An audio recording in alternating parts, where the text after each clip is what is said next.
Il vice capogruppo Dem in Consiglio regionale Veneto Jonathan Montanariello, dopo i gravi danni subiti in Veneto, a Venezia e in molte località della nostra provincia, pungola il governatore Zaia e chiede che la regione faccia il primo passo e metta subito a disposizione 1.800.000 euro del proprio fondo di riserva per ristorare i cittadini che hanno subito danni. Il presidente Zaia, come sempre, proclama lo stato di calamità. Che cosa vuol dire? Lo stato di calamità vuol dire che tu lo proclami e dopo, se Roma te lo riconosce, stanzia delle risorse che arrivano nel nostro bilancio, magari a gestione commissariale o ordinaria, per elargire fondi a chi ha subito queste calamità.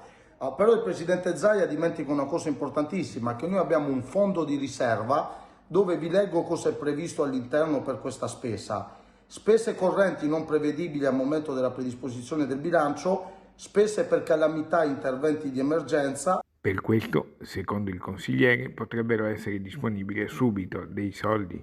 Nel frattempo che tu chiedi lo stato di calamità a Roma, sperando che sia riconosciuto, utilizza subito questo 1,8 milioni per far fronte a quegli interventi di prima necessità di famiglie e imprese, che non sono pochi.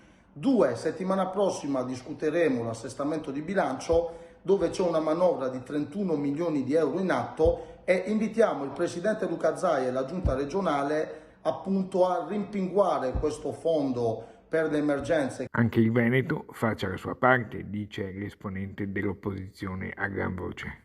Presidente, capiamo che è un'emergenza, non vogliamo strumentalizzare, ma non si possono fare sempre i conti chiedendo agli altri e noi tenendo i soldi accantonati non si sa per quale motivo. La Regione Veneto questa volta faccia la propria parte, ci sono zone in forte sofferenza.